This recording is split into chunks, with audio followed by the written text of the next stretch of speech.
I have been asked that, whether that bothers me to identify myself as ex-gay. I know that some people do have a problem with that. I don't. I feel like it's a very simple way of explaining in just a word really what I've come out of and what my journey is about. My name is Garry Ingraham. I'm the pastor of Soul Care Ministries at a church in Endicott, New York.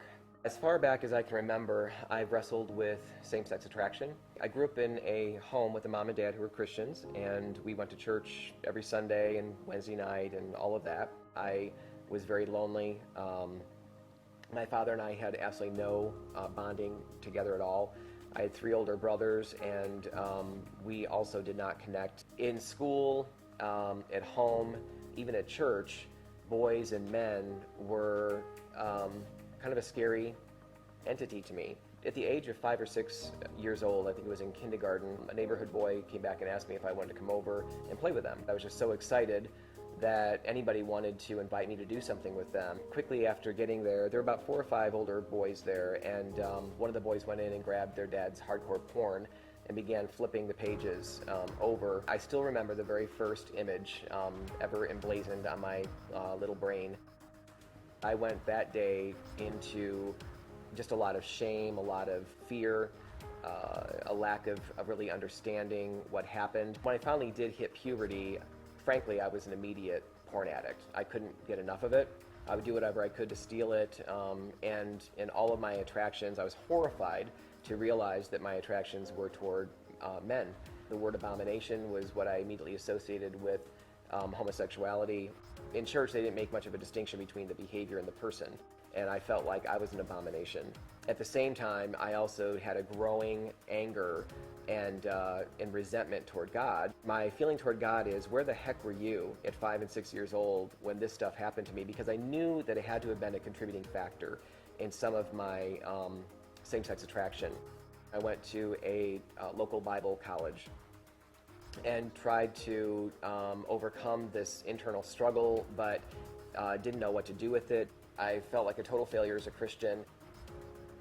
I went into retail from college, was going to a church still, was dating a girl actually, trying to sort of do the right thing. I overheard this conversation, didn't even know that there was a gay bar anywhere around us, and heard somebody talk about a gay bar in the town that I was living near. It took about a week, or maybe even a little bit longer, for me to finally work up the nerve just before closing to run in and buy a pack of cigarettes. It's the first time I ever felt like that I ever belonged. I felt like I'd finally found my people. I'd never felt this way in church, ever. So I was all in, and I felt like, again, this is who I am. I'm sick of wrestling with it. I'm sick of struggling with it. I want to somehow marry homosexuality and Christianity, and I tried to do that, and I wrestled with that, and I thought these scriptures can't mean what I think they mean or what they seem to clearly say. I lived in New Jersey for a period of time, and I started going back to church again. It was on the way back to New Jersey on an interstate that I pulled off, bawling my eyes out, finally in a place to surrender to Jesus Christ. No longer just wanting fire insurance, no longer just wanting a free ticket without any responsibilities. I felt so used up and so old at the age of 21 or 22 years old that I just wanted Him.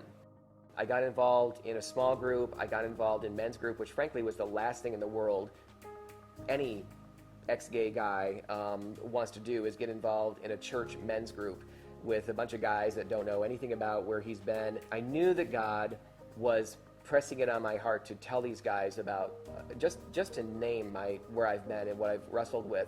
And I deliberately disobeyed and kept putting it off and kept putting it off. I finally named that I struggled with homosexuality and pornography, and I never want to go back there again, is what I said. I'm staring at the ground in shame. The leader got up and put his hand out, and I'm like, no one's leaving the room, that's a good sign. He not only shook my hand, but he reached out and he pulled me up and he wrapped his arms around me and gave me a huge hug and said in my ear, "I'm so glad that you're here." Well, frankly, I couldn't believe that. I'd never been treated like that. Maybe I could have been, but I'd been too fearful early on from some of my past experiences to do that.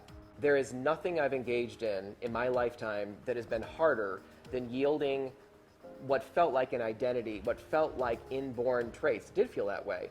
Yielding that up to Christ, it is so much more than simply saying a prayer and you're fixed. It's a journey, and it's a battle, but it's well worth it.